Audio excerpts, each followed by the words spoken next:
morning, and it's what our teaching is all based on in our centers. And he tells us that Jesus told us that God and the kingdom of heaven are located within. He had plunged beneath the material surface of creation and found its spiritual cause. This cause he called God or the Father. Now, many of you, like me, grew up learning the teaching of the New Testament and Jesus' ministry. I was taught that Jesus was an exception, an exceptional person. He was supernatural. He was someone to worship.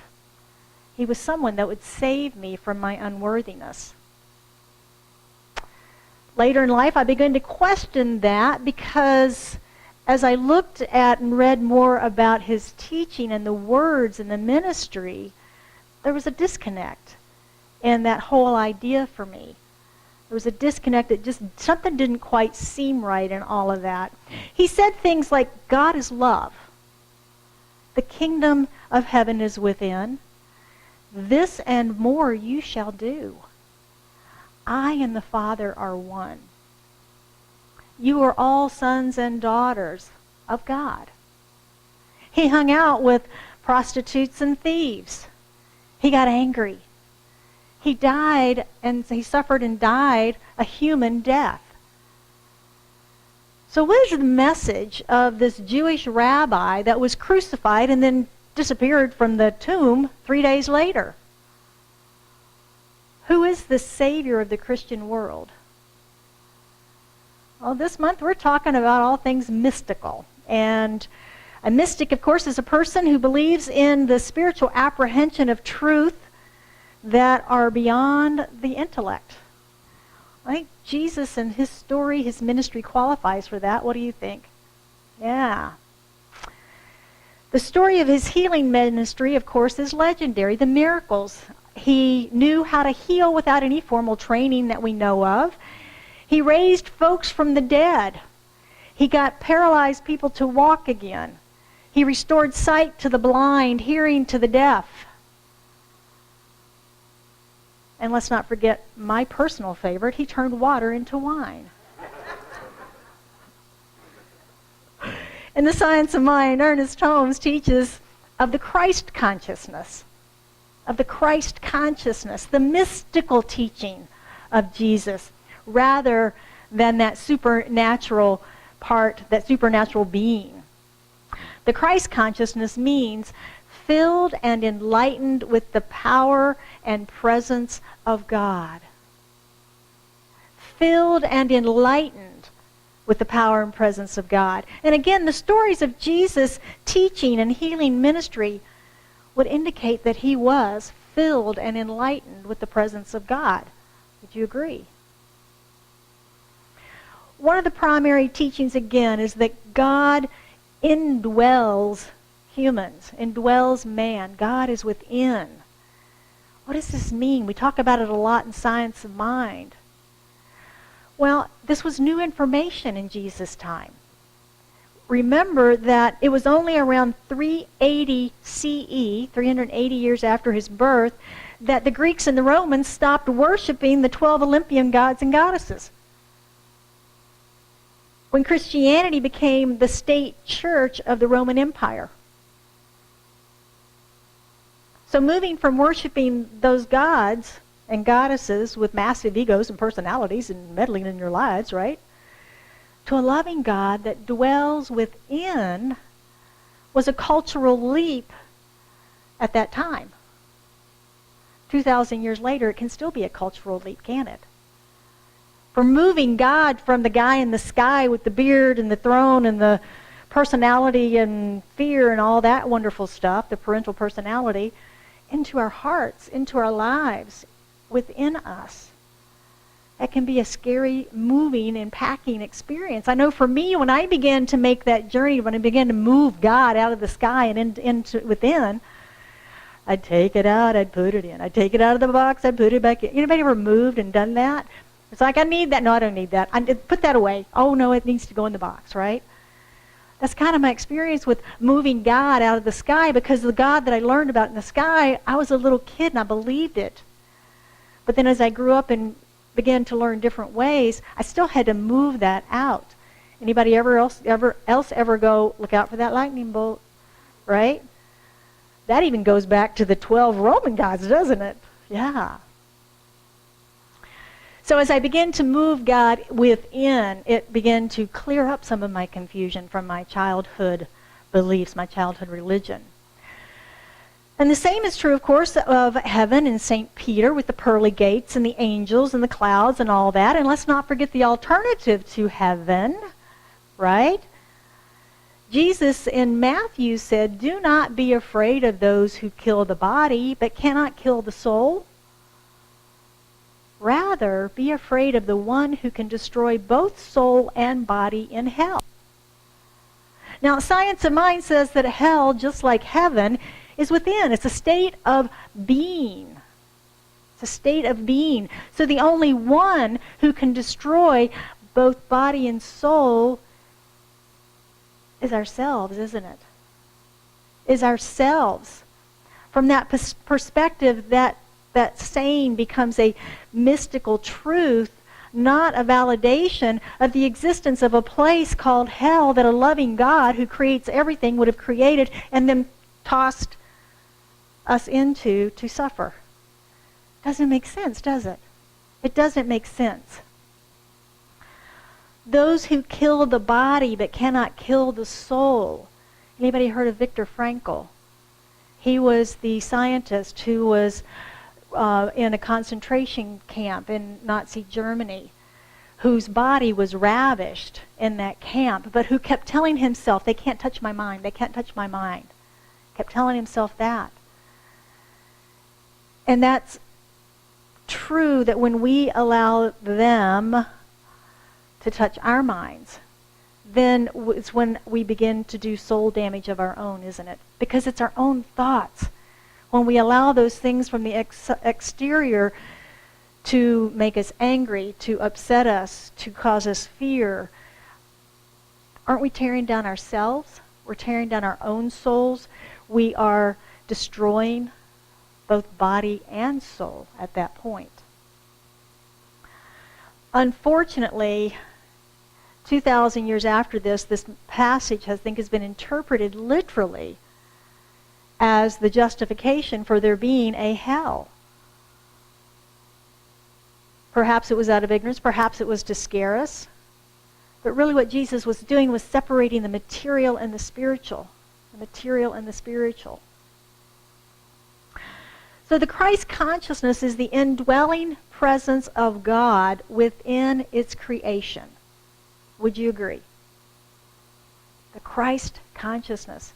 It's not about Jesus. Jesus was a person who embodied that, like the reading that Lori did this morning, that Ernest wrote so clearly about his understanding of who the master teacher Jesus was, and that Christ consciousness that he demonstrated for all of us to recognize our own divinity, our own spark of God that resides within us, that we too can express.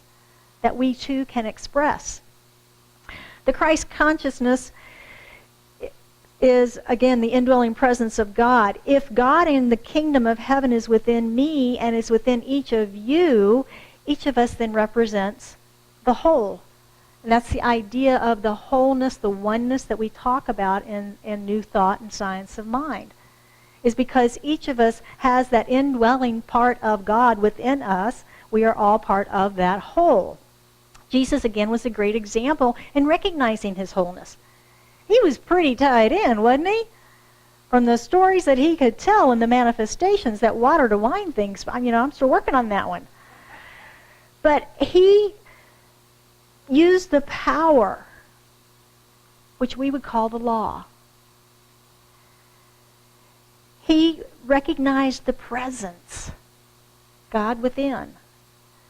And that God was the source of all, in all, through all, as all. He surrendered his human ego, his exterior stuff to the divinity within him, to where he was so connected, so in tune, knew the law so well, that he was able to represent the Christ nature, the Christ consciousness for all of us to see.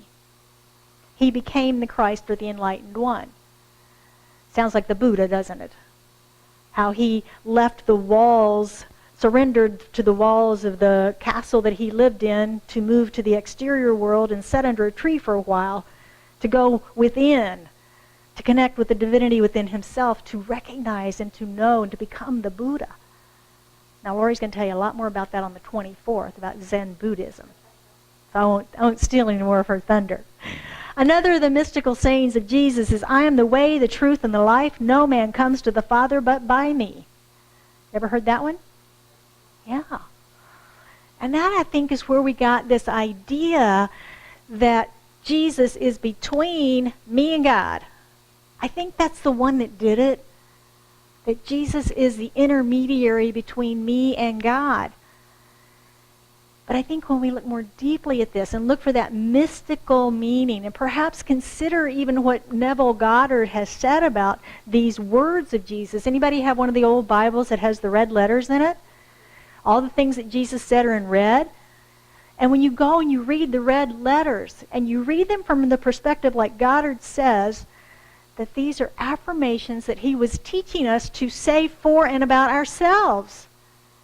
If we are all sons and daughters of God, I am the way, the truth, and the life. You are. Say that with me.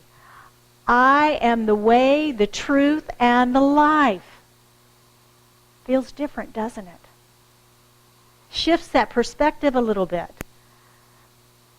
And doesn't it make more sense than a guy 2,000 years ago saying, I'm the only one. I am the way. I am the only way. I'm the only truth. I'm the only light. Did he have an ego like that? Not from his teaching. And even in his day, weren't there other faith traditions? It's hard to even grasp that, isn't it? That he would say something like that and mean it that way. And frankly, Christianity didn't even start for another 380 years, right?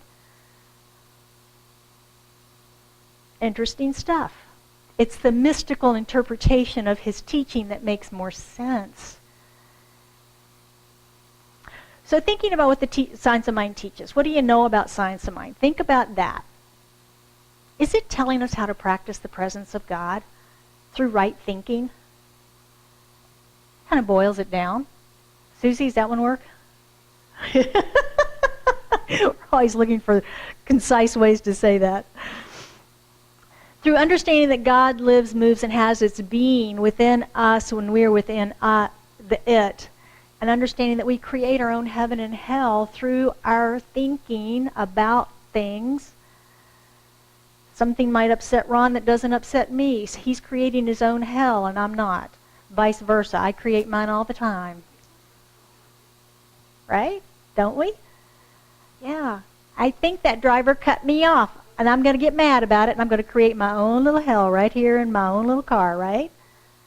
Yeah, we do that stuff. We create our own heaven and our own hell. Jesus demonstrated his understanding of spiritual law. Remember the story of Lazarus? Lazarus had died. The girls came and got him and said, hey. And he just went and he says, Father, thank you. Expressed his gratitude because he knew, Father within, the law works. Lazarus, get up. Right? He had such a knowing. He practiced the law.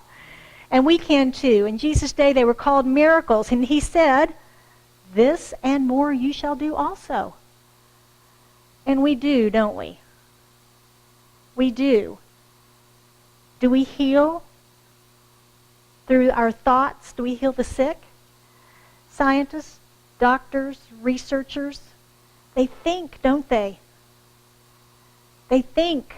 They have inspiration, intuition. They test. They create healing modalities. All divine ideas, aren't they? Because all ideas come from the invisible, from spirit to us.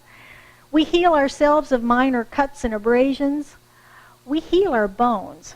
We may need assistance to set them and put them back in alignment, but the doctor doesn't do the healing of the bone, right? Our bodies do. We know how to do that. Inherently, they're designed to do that. We believe here in the successful use of affirmative prayer, which is uniting the power and presence of God and directing the spiritual law. Anybody ever been to a chiropractor, acupuncturist, or masseuse? Did you feel better when you came out? Usually, right? Healing modalities. And of course, Napa Valley turns water into wine every day. The blind see, the deaf hear, all through technology. And we even raise the dead. We hear stories all the time of the EMTs who bring people back to life from some scene of an accident or emergency. Anybody ever know anything about bypass heart surgery? Yeah, you kind of die. They keep you alive with a machine. They bypass your heart for a while. So this and more you shall do also. Now, I am not making light of the teaching of Jesus and the miracle stories at all. I believe in miracles today. I believe they're all around us all the time. The fact that I can stand up and speak some days is a miracle, right? We believe in miracles every day. As Zenobia said, she's on the right side of the ground this morning, so we're all good. I do believe we have not, as humans, tapped our full potential. I believe Jesus, Buddha, Ernest Holmes, and many of the mystics and New Thought folks have touched theirs and have left a legacy of light, a path for us to follow. Holmes tells us in The Science of Mind that the Christ consciousness was demonstrated to us by Jesus. And I think we can see that in his stories, in his teaching, and what he brought to us.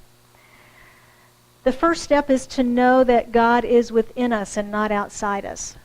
We teach that here, we talk about it here. I think intellectually we get it, but until we can drop that to that knowing place, and really give up the guy in the sky, that we really truly aren't practicing God within us. God within us. The second is to understand and to use spiritual law. Again, we can get it in the head, we can quote all the laws, but we must use them. And finally, as we give way to the divine within us, all people become the Christ. You heard Lori say that a little bit earlier in her reading. As we give way to the divine, all people can become the Christ, or enlightened with the power and presence of God.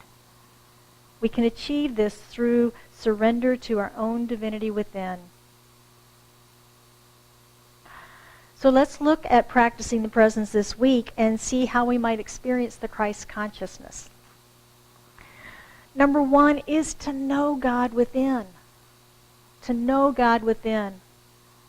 According to Ernest Holmes, we comprehend the infinite only to the degree that it expresses itself through us, becoming to us that which we believe it to be. Each one of us has our own idea of what God is to us, individualized and unique, just like we are individualized and unique expressions of it. Understanding this, making that connection with Spirit, requires time in the silence. You hear that frequently from me, don't you? It does. It requires time in the stillness, connecting in the oneness. When the lips are closed, there is room for the heart to speak. When the heart is silent, the great inner mystery of the Spirit can blaze up and illuminate life. This is the secret that all mystics know, the keeping of silence as a spiritual practice.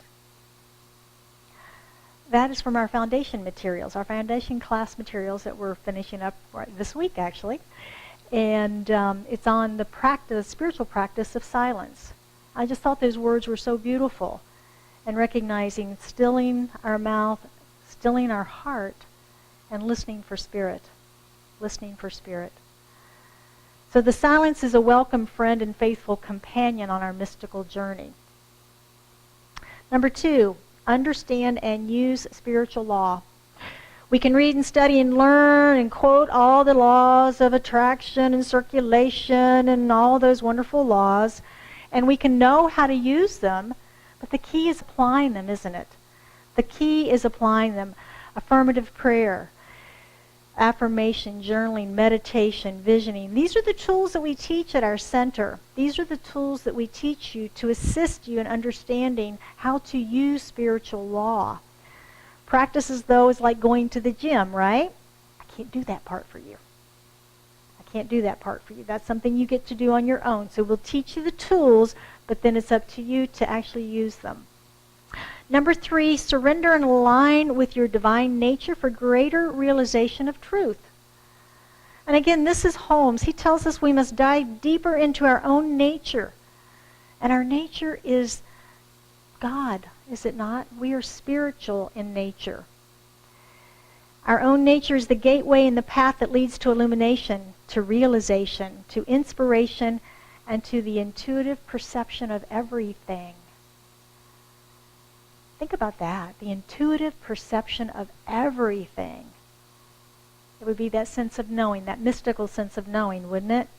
He goes on to encourage us to use our highest faculty of intuition, which is God in man, revealing to us the realities of being. Embodiment of the divine comes with varying power to everyone. Everyone has that embodiment of the divine. How much of it we express is an individual choice, isn't it? It's an individual choice. We experience the Christ consciousness in some degree. So I'm going to invite you to turn up the degrees this week a little bit and dive a little more deeply into your own divine nature.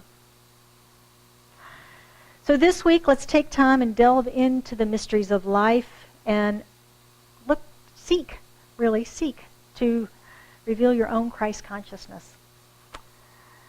So I want to close this out this morning with a quote from the Sufi mystic Rumi. He says, "Now, be silent. Let the one who creates the words speak. She made the door. She made the lock. She also made the key." So let us go within now as we practice an affirmative prayer. And I'm just going to be silent for few seconds before we begin our prayer, just to be in that stillness for a moment.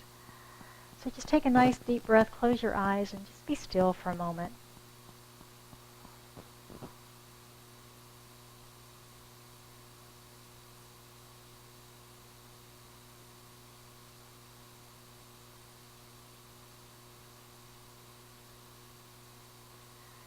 So as we recognize in this stillness, in the silence, the power and the presence of the One, that still small voice that resides in each one of us, that place within us that knows, that place that is pure potentiality, pure love, harmony, peace. It truly is that peace that passes all understanding. It is the place of God within us. And as we recognize this place within us is the divine, we know that we are each whole, perfect, and complete in that divine expression, in this place of stillness, never harmed, never hurt, pure perfection. Just breathing into that place. We recognize our unity in spirit and each other, and with all of humanity, with all of nature, with all of life, with all beings on this planet and beyond. And so as we unite in that wholeness, I speak my word for all, knowing, claiming, and accepting the absolute perfection of the divine that moves through us as we each experience the Christ within us. That divine spark of God, this thing we call life that is within us, that is not our human bodies, that is not our brain, that is not our heart, is life itself. It's indefinable within us. We can't mine it out some way. It's life, it's our consciousness, and it is the Christ within each of us. So as we immerse ourselves in that this day, we open to a fuller expression, the deeper dive into our own divinity to allow it to express the magnificence of who and what we are. Our soul's calling, our soul's journey, to allow ourselves to be more radiant expressions of the divine that we have come here to do in this playground called life. For anyone that has anything on their heart today that they are seeking a healing around, clarity, financial flow, abundance, whatever it might be, as we lift that into the forefront of our minds now, we know that it is lifted into this prayerful consciousness, and that whatever needs to be revealed or healed, that is done so now in this moment as we are allowing the one mind to speak through us, as us, for clarity, intuition, inspiration, and wisdom. And how grateful I am for this knowing, for this truth, for this Christ awareness within us as to who we really are. So I just gratefully acknowledge this and release it into the activity of the law, knowing that it is done, it is so. And we affirm this together by saying, and so it is.